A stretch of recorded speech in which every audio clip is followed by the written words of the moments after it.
voudrais faire un petit état des lieux.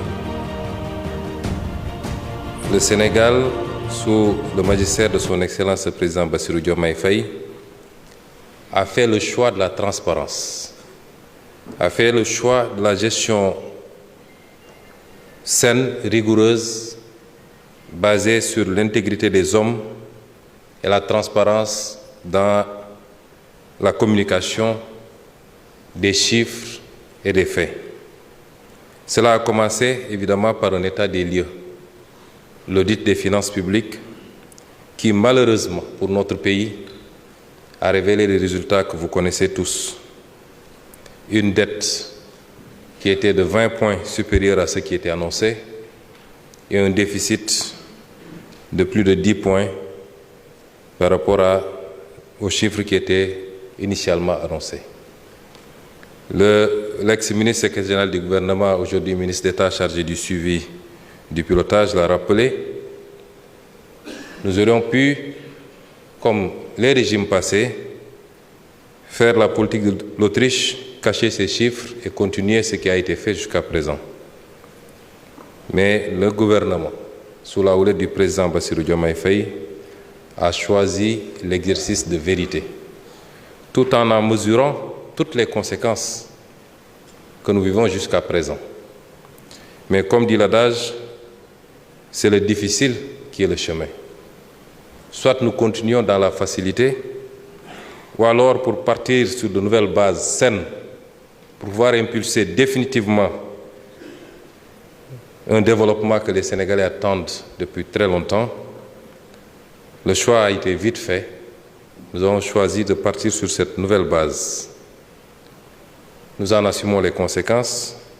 Le programme avec certains bailleurs multilatéraux et particulièrement le Fonds monétaire international a été suspendu depuis un an. Depuis un an, aucun décaissement n'a été fait au profit du Sénégal, mais le Sénégal est encore debout. C'est un message très fort. C'est un message très fort que nous devons décrypter. Nous avons les capacités et les moyens de compter d'abord et principalement sur nous-mêmes. Nous n'avons pas encore impulsé toutes les mesures d'accompagnement et très prochainement, je présenterai au nom du gouvernement le plan de relance. Beaucoup d'idées ont été émises ici de la part de certains intervenants, sont prises en compte par ce plan de relance, notamment sur les paradigmes du financement de notre développement. Notre combat politique pendant 10 ans a été de dire que le développement doit être d'abord et surtout endogène dans son financement, dans ses déclinaisons, mais également dans la participation citoyenne. C'est aujourd'hui ces idées que nous expérimentons.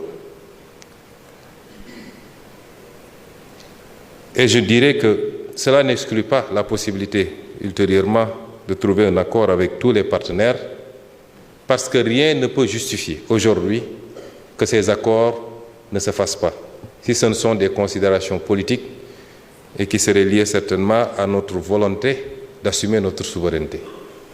Il est temps que nous puissions y voir clair, parce qu'à chaque fois que des pays africains ont émis cette volonté d'assumer une souveraineté, qui a été le socle du développement de tous les pays qui sont sortis du sous-développement jusqu'à présent, évidemment, nous savons comment ça se passe généralement. Aujourd'hui, il est temps que les discours rejoignent les actes qui sont posés ou les actes rejoignent les discours qui sont prononcés. Et le Sénégal doit être accompagné parce que l'exercice auquel nous sommes livrés fait du Sénégal un laboratoire qui doit inspirer tous les pays, particulièrement d'Afrique, pour les pousser à se livrer aux mêmes exercices et pour que chaque pays puisse partir sur de nouvelles bases.